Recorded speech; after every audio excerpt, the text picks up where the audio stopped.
All right, welcome back. So today's content is a little different. What's going on here? I have an issue with my wagon, my BMW. I had a issue, I want to say about 3 weeks ago, to where I kept getting a check engine light in a bad shape when it would idle. So what I ended up doing was checking it out, and I noticed that my long-term or my short-term fuel trims were way off. So I went ahead and smoke tested it and found a vacuum line that was cracked, fixed it, everything was good. It's been about 3 weeks now. Well, I was driving it last night and I noticed that I had a misfire happening. So I grabbed my Blue Point. This is just a little handheld code reader type thing. It is a scanner. It's just a low-end one. It's one I use on the fly. I do have a full-size scan tool if I need, but I can normally do everything with this because it has live data, it does airbags, it does ABS, and it does engine control modules and power control modules. So right now I just cleared out all the codes and I'll show you what's going on. So BMW, true BMW fashion, as you see, I had to pull off the cowl, I had to pull off some engine covers.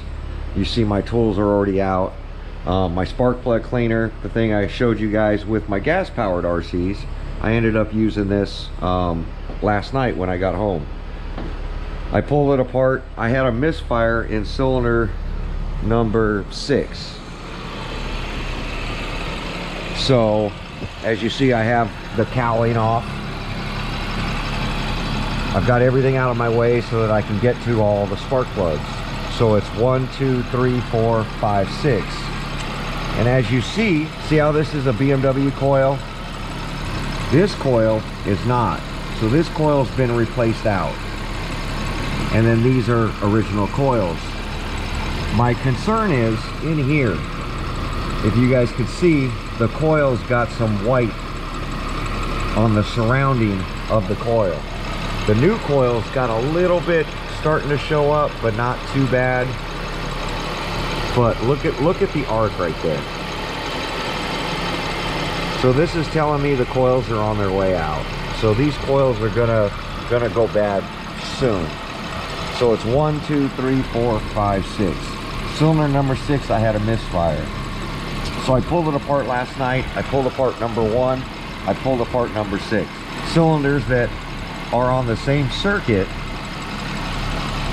but fire in a different order, because this will be TDC at the same time as this. So what I ended up doing was pulling the plug. I cleaned the spark plugs with the sandblaster. I swapped plugs and coils. So this is now cylinder number 6 coil and plug. This is cylinder 1 coil and plug.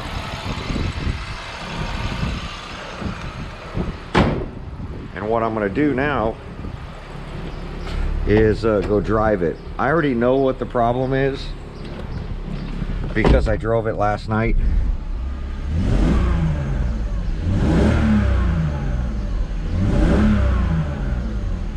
So what ends up happening is when I go ahead and drive this thing, let me get my garage door closed.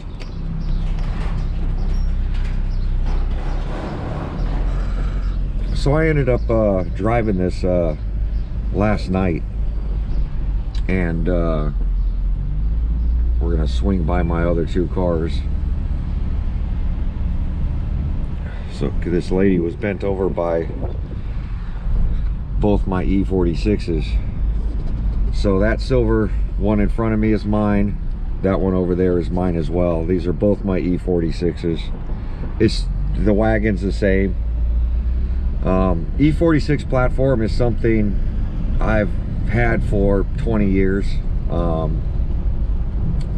I can't say I'm a BMW fanboy because I've always raced Fords, but this straight 6-cylinder that's in this E46 is pretty bulletproof. The motor itself with the bearings, rods, and pistons, usually they don't have any issues. You can get, you know, 400,000 to 500,000 miles out of one of these motors. One of mine during COVID, I had to put rod bearings in it because it had lost oil pressure, and ended up with a little rod knock. Oil pump failed. Little nut falls off the oil pump and then it stops driving and you lose oil pressure. I just didn't catch it in time, so I had to put rod bearings in one of them. But what I'm going to do now, as you see, got a code that just popped up, P0171, System 2 Lane, Bank 1. It says one of two codes.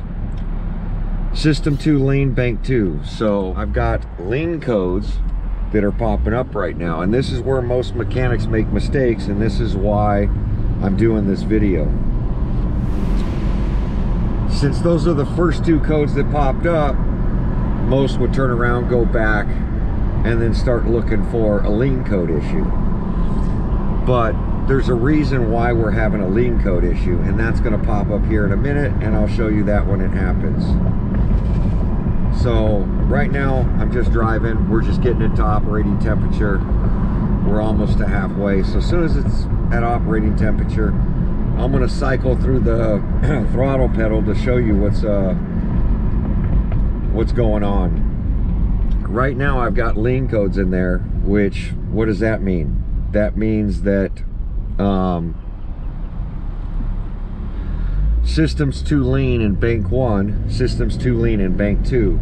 So they separated 3 cylinders and 3 cylinders.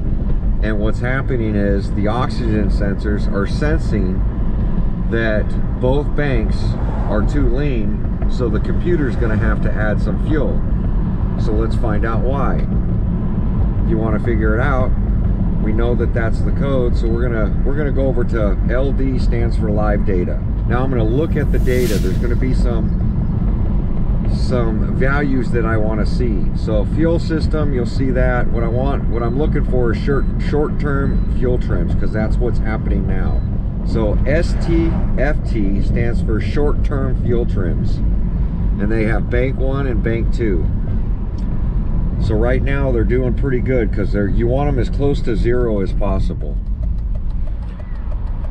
Sorry, I got a GoPro on my head. So when I come to an idle, what's happening, short-term fuel trim is at 26.6, 27. And accelerating right there, I had a little stumble. Short-term fuel trim on Bank 2 is at 5.5. At 24.5 for the short-term fuel trims, that's what the computer is making a correction for. When it gets to 24.5, it will set a check engine light. It'll set a code in the computer, and it sees that problem 3 times. It's going to go ahead and turn on a check engine light and say, hey, you got a problem.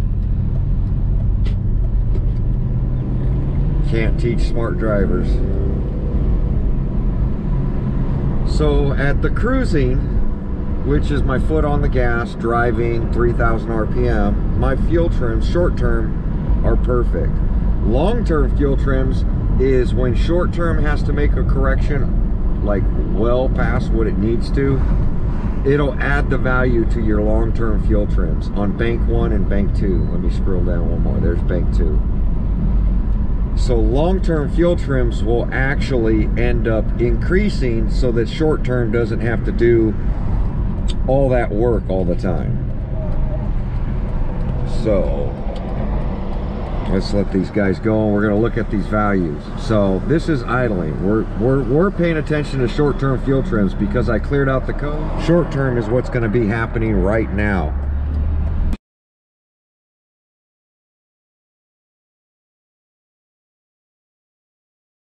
If I didn't clear out codes, you would look at your long-term fuel trim values and see where it's at. But I notice every time I come to a stop, it's up in the 20s on the short-term fuel trim, which is telling me that the computer's having to make a lot of correction. I initially had a vacuum leak, and that fixed my stumble and running issue. Now 3 weeks later, I have another stumbling issue. There's a reason I'm having a stumbling issue.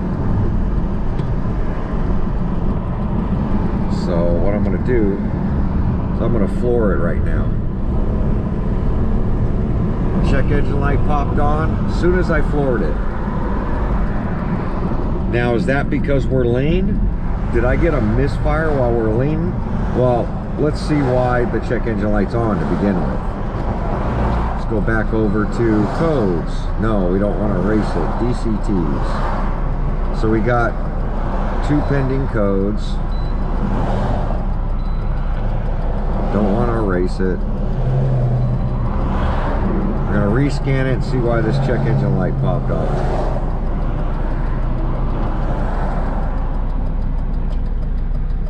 Now, mind you, I used to have a misfire in cylinder number 6.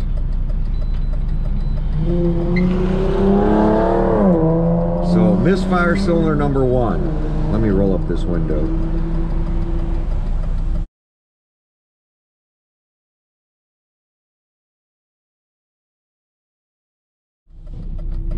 So I have a misfire in cylinder number 1 with fuel cut off.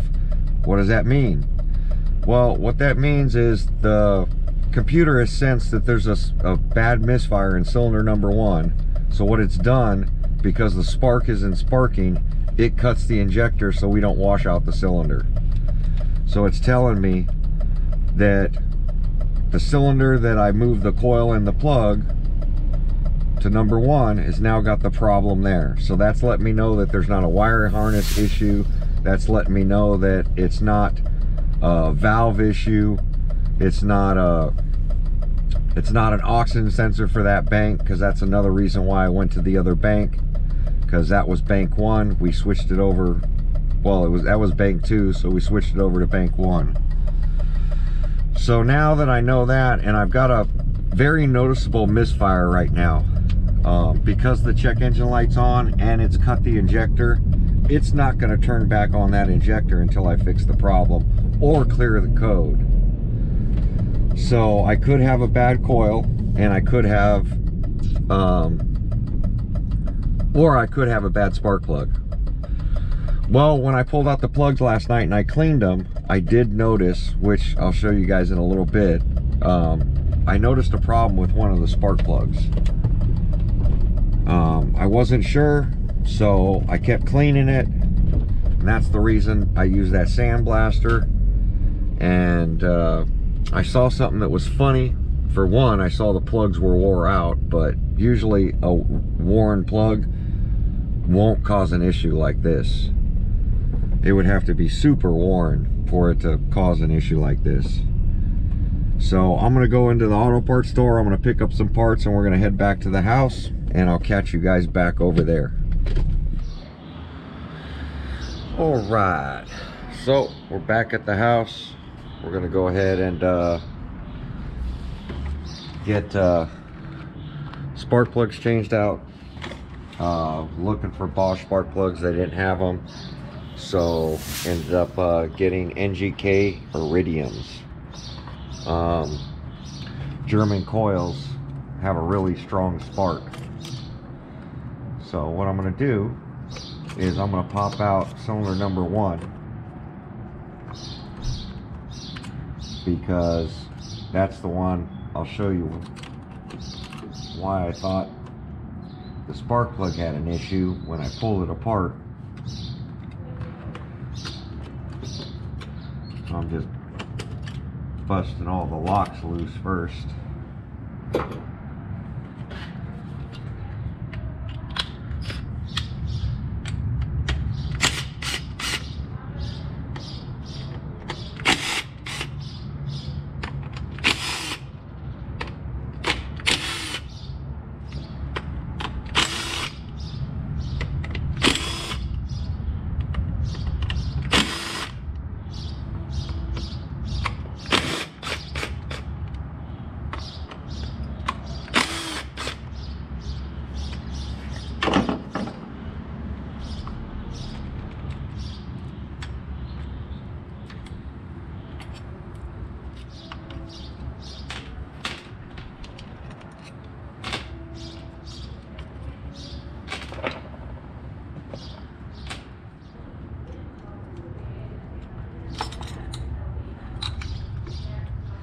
So here is God, these things are warm. Let me grab a rag.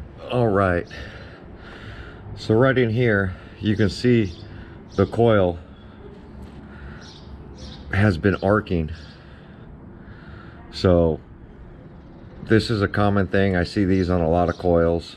Since this is the grounding strap and this holds a lot of energy, when they're starting to fail, they'll start giving you the sign of this white discharge area. So we're going to keep an eye on these coils. I'm not going to change them now. If I were working back at the dealership, this car would get 6 coils and 6 spark plugs. It's just the way they do it, because to have the car come back in a short period of time because the coils failed is not worth it for the dealership. So in this instance, since it's my own car, I'll put plugs in it, and then if the coils ever go bad, I'll diagnose it at that point and I'll change them accordingly. So especially with an older car, you never know when the motor's going to let go, or you know, it gets totaled or something could happen, and I'm not just going to pour a bunch of money into a car for no reason.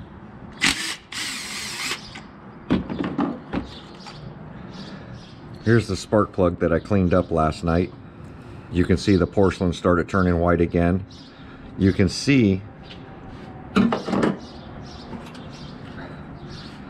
the electrode down in here is below the porcelain now, and we're getting an arc strap across the top of the porcelain, but it's becoming so deep in there that it's having trouble firing from here to the center because it throws a spark across these straps. The other thing I noticed is this right here. I thought this was a dirt line, so I kept trying to clean it last night, but this is a crack in the porcelain. So I have a feeling this thing's arcing off the side through this crack right here. So you can see that there's a little bit of water in there, a little bit of rust starting to form. One point water got into it, but the big thing is this crack on the porcelain, and that's why I moved this to another cylinder. So I'm going to pop out all these coils and plugs.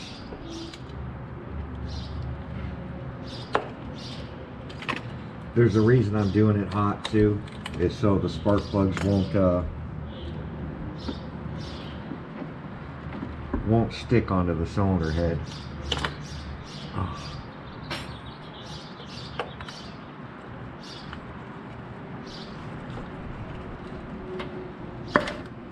Wow, you can tell that one's new. Right.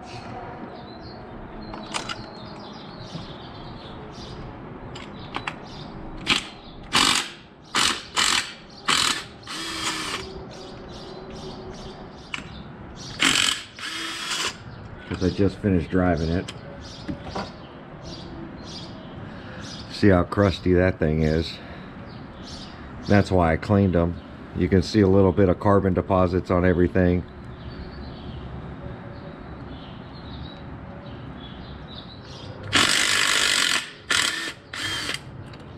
See the green in color on that?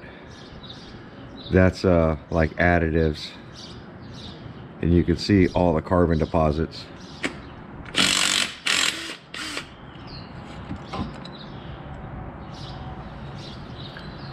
Crusty. This one had some oil down in the cylinder, so the valve cover gasket's starting to leak. It's another thing you need to be mindful of. Yeah, there's a decent amount of oil in that cylinder.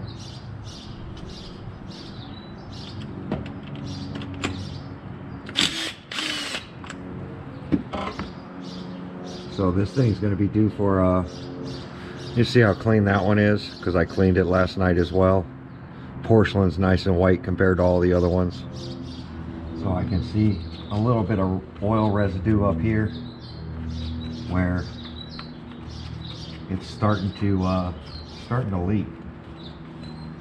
So I'm gonna have to put a whole valve cover on this.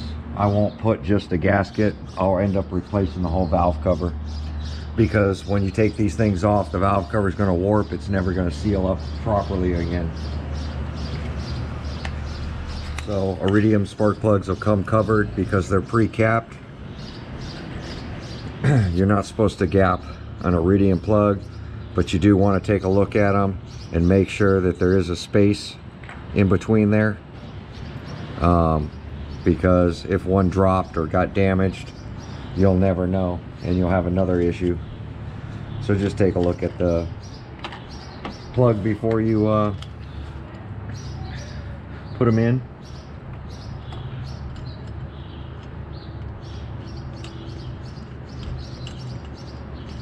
Notice I'll be putting them in by hand as well. You can put anti-seize on the threads if you'd like.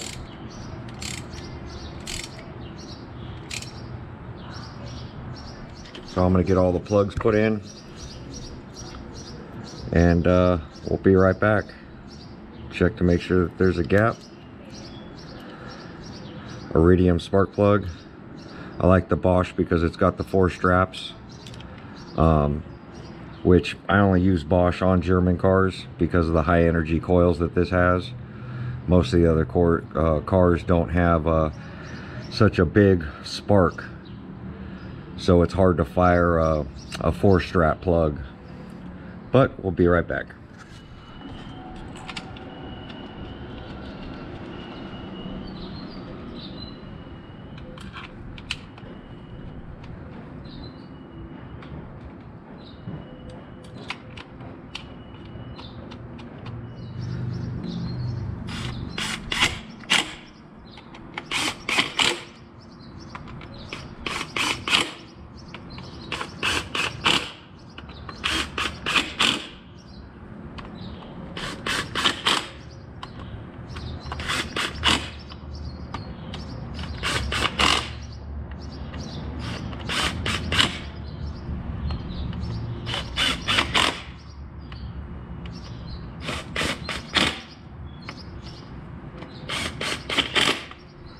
There we go.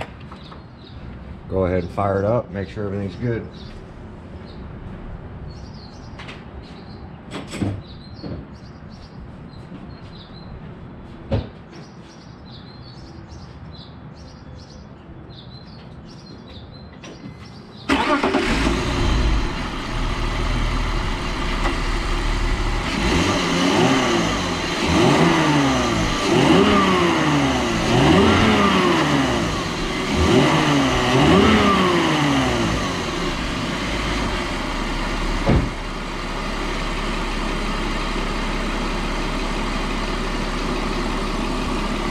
Alright, I'm going to let it run for a minute, then we're going to go ahead and take it on a test drive.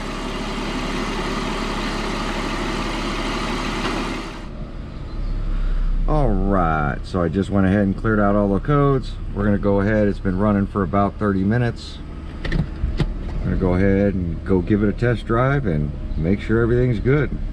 Make sure the coil's still good. I don't see it being a problem, but you never know. It's been idling for 30 minutes and hasn't misfired, which before it used to misfire. It's actually running a lot better than it did before. I'm going to head over to some live data. I'm going to start watching some of these sensors. Now, the bigger scan tools will have what is called a misfire counter. This car's too old and doesn't have that in this computer system.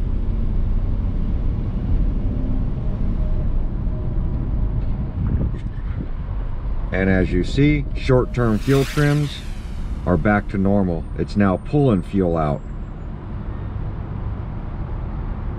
which is good. 3.9, so nowhere near the 20. So all it was the spark wasn't burning off. enough fuel, so it ends up giving you that that lean condition. It's actually a rich condition, and it'll say lean bank 1, lean bank 2 because it's just adjusting too much.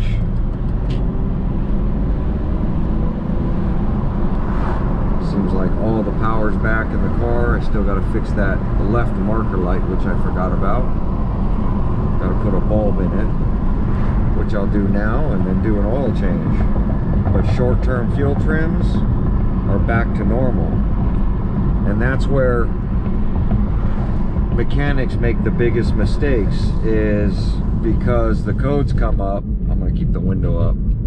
Because the code comes up with a fueling issue, is that they start looking at like mass air meter, they start smoke testing it for vacuum leaks, which, you know, I would too if that were the only code. But because we had a misfire detected, and when I originally started scanning this, I had a misfire in number 4 and a misfire in number 6.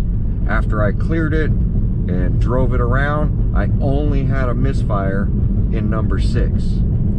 So to figure out if it's a coil or a plug, you normally rotate one to another cylinder.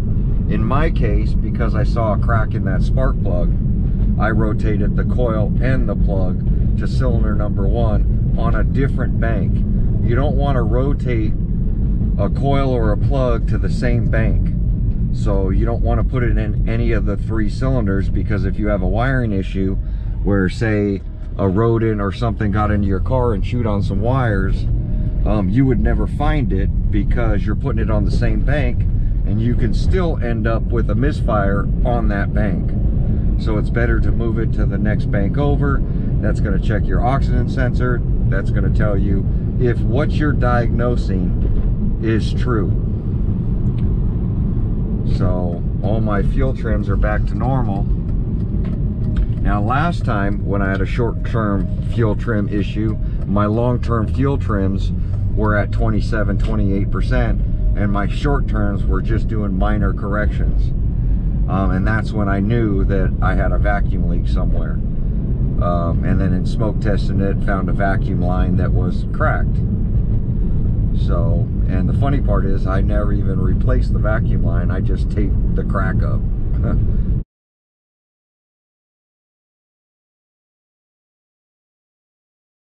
Because I didn't have any vacuum line. So I just wrapped it in electrical tape. Which, I'm at the point where, you know, this vehicle, it needs a major service, and I normally keep up with all my stuff, but it's at the point where, you know, I got 2 days worth of work to put into this, which I normally have everything. Tune-ups are usually about 1 every 10 years with me, just because I don't do that much driving on one car.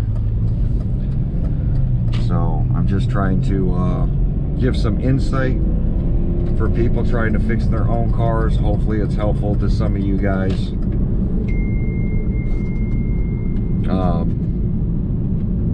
Because I know a scanner, you know, a code reader, even if you don't have one that shows live data, a code could lead you in the wrong position, into the wrong, you know, part of what you're looking for. Just because you have a fueling issue, most people will go to a mass air meter or a map sensor, or go to an oxygen sensor that's bad. But what you really need to do is get a waveform of that part. So luckily, you know, I can watch data on this, and that's why I buy these. And this Blue Point thing is, I think I paid $350 for this thing. So they're not very expensive, and I've had this 10 years now. Where my scan tool, you know, it's $8,000, and then I have to update it every year. Where this thing, I can still update it because it's Snap-on, so the software can still be updated. So we're going to go ahead and floor it. Yep, no misfires. Picks up perfectly. So the plugs were just worn out. Those plugs are, like I said, at least 10 years old. So what I'm going to do is go back to DCTs, and as you see, no powertrain codes. So my short-term fuel trims and the 2 codes I had for lean bank 1, lean bank 2 are gone, and that my misfire for cylinder number 1 with the fuel injector cut on cylinder number 1 is now gone. So everything is back to normal. All with a set of spark plugs. Didn't have to change out coils, even though the coils are showing signs. It didn't give me a hard code. Usually when a coil fails, you clear it out, the misfire will come right back. It doesn't go away. The misfire is just usually always there. Mass air meter, and checking mass air meter, which I do, you can check throttle position and mass air flow. Usually the baro, the altitude part of your mass air meter, tends to fail, and then it gets stuck like it's way up in altitude, and there's not enough air, so it ends up putting too much fuel in the motor. I've seen that a lot with mass air cars. Usually the meter itself doesn't get damaged unless somebody tries to clean it or put spray on it. So I'll see you guys when we get back to the house. All right, so we're back at the house. I'm gonna go ahead and get all the covers put back on, clean out this my cabin air filter, get my tools put away. But there we go. Just wanted to show you guys a little bit on how I diagnose an issue. So turns out just some bad spark plugs.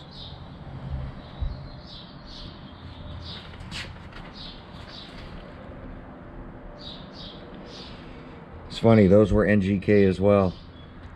NGK plugs were in there. So now it's got some iridiums, so it should be good for another 10 years. So we're gonna go ahead and get those things put back on, get this stuff put on. But there we go. Like, comment, subscribe. We'll catch you guys on my next video. Thanks for watching.